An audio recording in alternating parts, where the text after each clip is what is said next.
شروع کرو. بسم اللہ الرحمن الرحیم حامدا و مصلیا و مسلم اما بعد فاعوذ باللہ من الشیطان الرجیم بسم اللہ الرحمن الرحیم واتبعوا ما تتلو الشیاطین علی ملک سلیمان وما کفر سلیمان ولکن الشیاطین کفروا یعلمون الناس السحر وما انزل على الملكين ببابل هاروت وماروت وما يعلمان من احد حتى يقولا انما نحن فتنة فلا تكفر فيتعلمون منهما ما يفرقون به بين المرء وزوجه وما هم بضارين به من احد الا باذن الله ويتعلمون ما يضرهم ولا ينفعهم ولقد علموا لمن اشتراه ما له في الآخرة من خلاق وَلَبِئْسَ مَا شَرَوْا بِهِ أَنفُسَهُمْ لَوْ كَانُوا يَعْلَمُونَ وَلَوْ أَنَّهُمْ آمَنُوا وَاتَّقَوْا لَمَثُوبَةٌ مِّنْ عِندِ اللَّهِ خَيْرٌ لَوْ كَانُوا يَعْلَمُونَ. سامعین و ناظرین گرامی قدر، اللہ رب العزت نے ارشاد فرمایا کہ یہودیوں نے اتباع کی اس چیز کی جس چیز کو شیطانوں نے، جنہوں نے سلیمان علیہ السلام کے زمانے کے اندر ان پر تلاوت فرمائی. اور سلیمان علیہ السلام نے کوئی کفر نہیں کیا تھا جادو کر کے، لیکن جنات انہوں نے کفر کیا لوگوں کو جادو سکھا کر. اور جو دو فرشتوں پر بابل کے مقام کے اندر ہاروت اور ماروت پر اتارا گیا تھا، اور وہ دونوں فرشتے نہیں سکھاتے تھے کسی کو بھی جادو کی تعلیم، حتیٰ کہ وہ دونوں فرشتے کہہ دیتے کہ ہم کیا ہیں، آزمائش ہیں، تم کفر اللہ تعالیٰ کا نہ کرو. پس ان دونوں فرشتوں سے جو بھی سیکھتا تو وہ ایسی چیز سیکھتا کہ جس کی وجہ سے وہ میاں اور بیوی کے درمیان تفریق ڈال سکتے تھے. اور یہ جنات نقصان نہیں پہنچا سکتے کسی کو بھی مگر اللہ کے اذن کے ساتھ، اللہ کی اجازت کے ساتھ ہی. اور جنات حضرات سے جو سیکھنے والے تھے وہ چیز سیکھتے تھے جو نقصان دینے والی ہے اور نفع دینے والی نہیں ہے. البتہ تحقیق اگر وہ جانتے اس بات کو، وہ جان لیں کہ جس نے اس چیز کو خرید لیا، جادو کو خرید لیا، تو اس کا کوئی حصہ نہیں ہے آخرت کے اندر. اور جو انہوں نے اپنی جانوں کے بدلے کے اندر خریدا، یہ بہت بری خریداری انہوں نے کی ہے اگر وہ جانتے اس کو. اگر وہ ایمان لے آئیں اور جادو کرنے سے بچ جائیں تو یہ اللہ کی طرف سے کیا بہت بڑی بلائی ہے اور بہتری ہے اور ثواب کا کام ہے اگر وہ جانتے ہیں اس بات کو. سامعین و ناظرین گرامی قدر، یہاں اللہ رب العزت نے یہودیوں کے جو بہت بڑی ان کی جو حامی تھی ان کو بیان کیا گیا. اس آیت کے شان نزول کے اندر مفسرین کرام نے متعدد اقوال نقل کی ہیں کہ حضرت سلیمان علیہ السلام کے زمانہ اقدس کے اندر کچھ جنات جو ہے وہ آسمان کے نیچے چلے جاتے، تو فرشتے جو تدبیر کرنے والے ہوتے، مدبرین، ان کے جو ہے نا کلام کو سن لیتے کہ فرشتے یہ کہتے ہیں کہ آج کس کی موت ہوگی، آج کس کو زندگی دی جائے گی، آج کہاں کس مقام کے اندر کس کو کتنا رزق دیا جائے گا اور کس مقام کے اندر بارش کی جائے گی. یہ باتیں وہ سن کر آتے تو جنات آ کر لوگوں کو بتلاتے کہ یہ ایسا ایسا ہوگا. تو اب وہ لوگوں کو بتلاتے تو لوگ یہ سمجھتے کہ ان کے پاس کیا غیب کا علم ہے. لیکن جب یہ کاہن حضرات جنات سے اور شیطانوں سے یہ سنتے نا، تو اس کے اندر حق بات اگر 1% ہوتی تو اس کے اندر 1000% وہ اپنی طرف سے کیا جھوٹ ملا دیا کرتے تھے. اس طرح یہ بات کیا ہے بہت زیادہ پھیل گئی. تو حضرت سلیمان علیہ السلام نے شیطانوں کو اور جنوں کو اور تمام لوگوں کو جمع کر کے فرمایا کہ میں تمہارے اندر جو ہے نا یہ خرابی اور یہ فساد دیکھ رہا ہوں. تو آپ نے ان سے یہ جو جادو کی جو کتابیں انہوں نے جو جمع کی ہوئی تھی وہ ساری کی ساری جمع کر دی اور ان کو اپنی کرسی کے نیچے کیا کر دیا، دفن کر دیا، دبا دیا. اب کوئی بندہ بھی حضرت سلیمان علیہ السلام کے زمانہ اقدس کے اندر اس کو نکالنے کی قوت اور طاقت نہیں رکھتا تھا. پھر جس وقت حضرت سلیمان علیہ السلام کی وفات ہو گئی، اب وفات ہونے کے بعد ان شیطانوں کا یہ بس نہیں چلتا تھا کہ وہ کیا اس کرسی کے قریب آئیں، کیونکہ حضرت سلیمان علیہ السلام کی کرسی کے اندر اللہ رب العزت نے یہ قوت اور یہ طاقت اور یہ قدرت پیدا کی ہوئی تھی کہ جو شیطان اور جو جن اس کے قریب آتا وہ جل کے راکھ ہو جایا کرتا تھا۔ اب شیطان ایک آدمی کی صورت کے اندر ان یہودیوں کے پاس آیا اور اس نے آ کر ان کو ورغلایا اور ان کو پھسلایا کہ کیا میں تمہیں یہ بات نہ بتلاؤں کہ جس بات کی وجہ سے حضرت سلیمان علیہ السلام جنات پر، شیطانوں پر، انسانوں پر، ہواؤں پر، چرند پر، پرند پر حکومت کیا کرتے تھے۔ انہوں نے کہا کہ ہاں ضرور بتلاؤ کہ وہ کیا بات ہے۔ تو اس نے کہا کہ حضرت سلیمان کی کرسی کے نیچے، کرسی کے اندر جو مقام ہے اس مقام کے اندر کچھ کتابیں کیا ہے دفن ہوئی پڑی ہیں، وہ کتابیں نکال لو تو اس سے کیا ہے وہ چیز پڑھو تو وہ کیا کرو گے، تم اس سے کیا کر لو، حکومت حاصل کر لو گے۔ وہ سلطنت کیا ہے نہ ختم ہونے والی اور دائمی سلطنت کیا ہو حاصل کر لو گے۔ اب انہوں نے دفن کیا تو شیطان ایک قریب کیا ہے ایک دور کھڑا ہو گیا، تو انہوں نے کہا کہ تو بھی ہمارے ساتھ آ۔ اس نے کہا کہ اگر میں قریب آیا لیکن وہاں پر تمہیں کتاب نہ ملی تم مجھے کیا کر دو گے، قتل کر دو۔ یہ دھوکہ دہی والی صورت تھی۔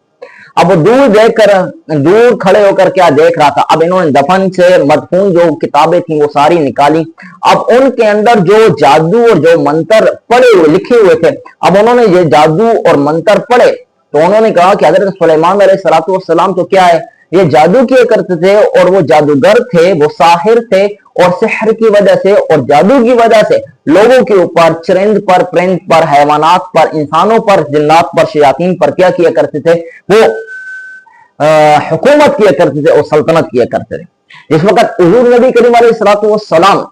مدینہ منورہ کے اندر اور مکہ شریف کے اندر اور عرب کے اندر آئے تو آپ کے پاس جو یہودی آتے تو حضور علیہ السلام جس وقت حضرت سلیمان علیہ السلام کا ذکر انبیاء اور رسول میں کرتے تھے، پیغمبروں میں کرتے تھے، تو ان کو بڑی عجیب بات لگتی تھی کہ یہ دیکھو محمد کی یہ شان ہے کہ وہ حضرت سلیمان علیہ السلام کو کیا کر رہا ہے،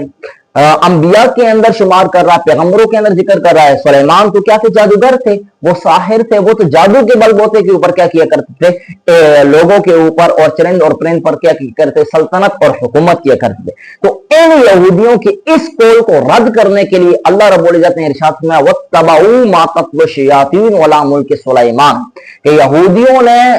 اس چیز کی اتباع کی اور انہوں نے اس چیز کو مان لیا، شیطان نے جو سلیمان علیہ السلام کے زمانہ اقدس کے اندر تلاوت کی تھی، یعنی کہ حضرت سلیمان علیہ السلام کوئی جادوگر نہیں تھے، تو اب اللہ رب العزت نے حضرت سلیمان علیہ السلام کی جو بیزاری تھی، ان کی جو برات تھی جادوگری سے، سحر سے، وہ حضور نبی کریم علیہ السلام کے قول سے اور زبان اقدس سے کیا کروائی۔ آپ نے فرما دیا کہ سلیمان علیہ السلام وما کفر سلیمان علیہ السلام نے جادو کوئی نہیں کیا تھا، ولکن الشیاطین کفروا یعلمون الناس، لوگوں کو یہ جو نا یہ جادو جو سکھانے والے تھے وہ شیاطین تھے، وہ جنات تھے۔ حضرت سلیمان علیہ السلام تو کیا برگزیدہ بندے ہیں، اور برگزیدہ بندے ہونے کے ساتھ ساتھ اللہ رب العزت کے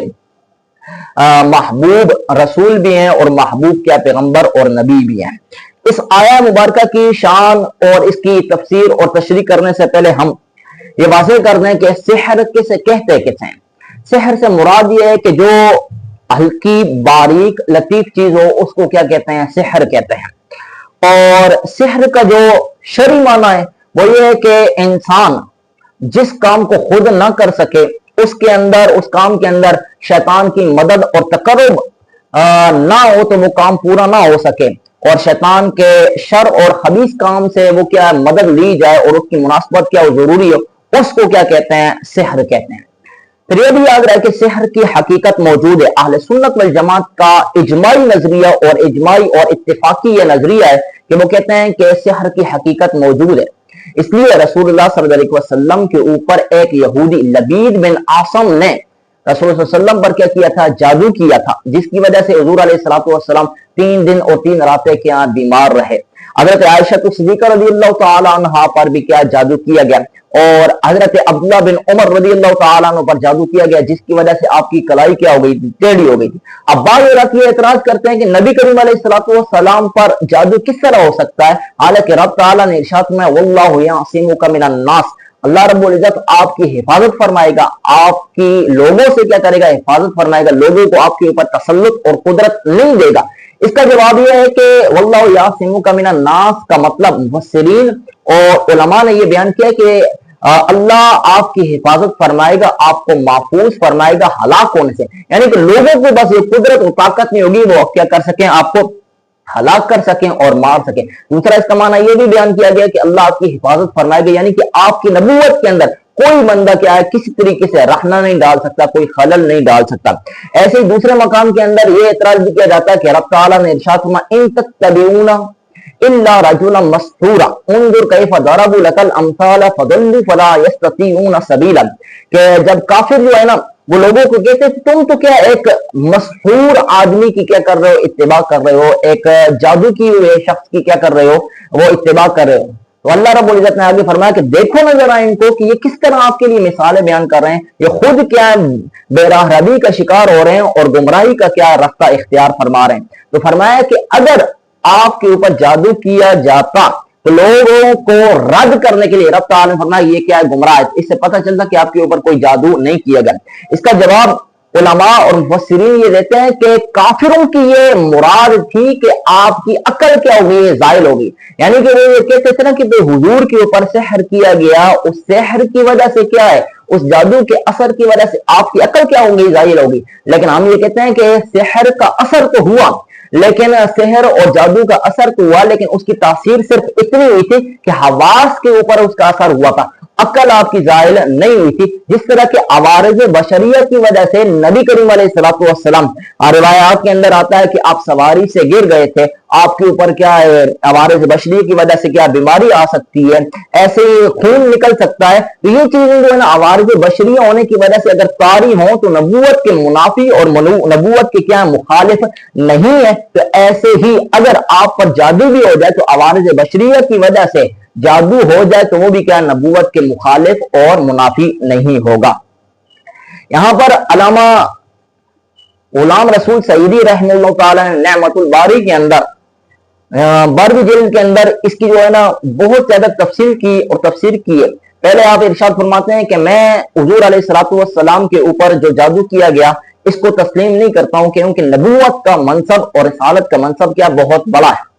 آپ نے چند وجوہات اور چند روایات ذکر کر فرمایا کہ یہ ساری روایات جو ہے نا ضعیف ہیں, ان کے اندر تعارض ہے, اضطراب, اس وجہ سے اس بات کو میں تسلیم نہیں کرتا ہوں کہ منصب رسالت کی بنا پر اور منصب نبوت کی بنا پر کہ حضور پر کیا کیا گیا ہو, جادو کیا گیا ہو. آخر کے اندر آپ یہ ارشاد فرماتے ہیں کہ ہو سکتا ہے کہ آپ پر جادو کیا گیا ہو. کیوں؟ اس وجہ سے کہ ان علماء جو امت کے عظیم علماء تھے, بڑے بڑے مفسرین, بڑے بڑے علماء, انہوں نے یہ بات نقل کی ہے اور انہوں نے یہ بات ذکر کی ہے, انہوں نے یہ ذکر کیا کہ حضور علیہ الصلوۃ والسلام پر کیا جادو ہوا ہے. تو آخر کے اندر آپ اپنا عذر بیان کرتے ہیں کہ ممکن ہے کہ جو یہ عظیم علماء امت کے انہوں نے یہ ذکر کیا کہ حضور علیہ الصلوۃ والسلام پر کیا جادو ہوا ہو, اب ممکن ہے کہ ان کو ایسی بات ظاہر آ گئی ہو جو مجھے نظر نہیں آئی اور مجھ سے کیا وہ مخفی رہ گئی ہو ہو سکتا ہے کہ ان کا قول کیا ہو حق بجانب ہو. تو میں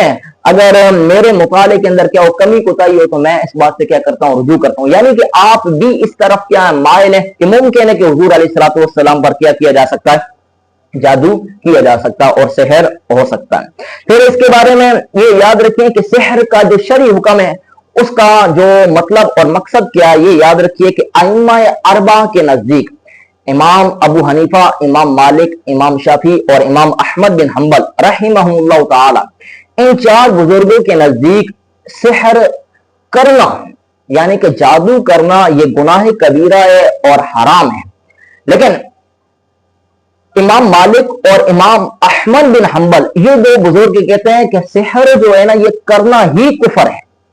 اب جب یہ ان کے نزدیک کیا کفر ہے تو سحر کرنے کی وجہ سے بندہ کیا ہو جائے گا کافر, تو وہ مرتد ہو جائے گا. ان کے نزدیک قتل کی سزا کیا ہو جائے گی, لازم ہو جائے گی. لیکن امام شافعی اور امام ابو حنیفہ رحمہ اللہ تعالی ان کے درمیان کیا کرتے ہیں, نرمی کرتے ہیں اور وہ کہتے ہیں کہ سحر فی نفسی تو کیا مباح ہے, جائز ہے, اس کے اندر کیا ہے کوئی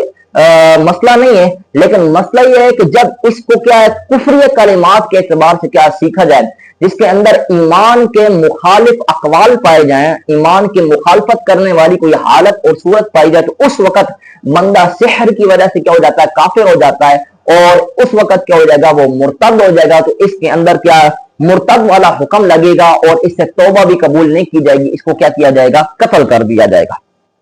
یہاں پر میں ایک بات ذکر کرنا چاہتا ہوں کہ نبی کریم علیہ الصلوۃ والسلام نے ارشاد فرمایا اجتنبوا الموبقات الشرک باللہ والسحر، فرمایا کہ حضور علیہ الصلوۃ والسلام ارشاد فرماتے ہیں کہ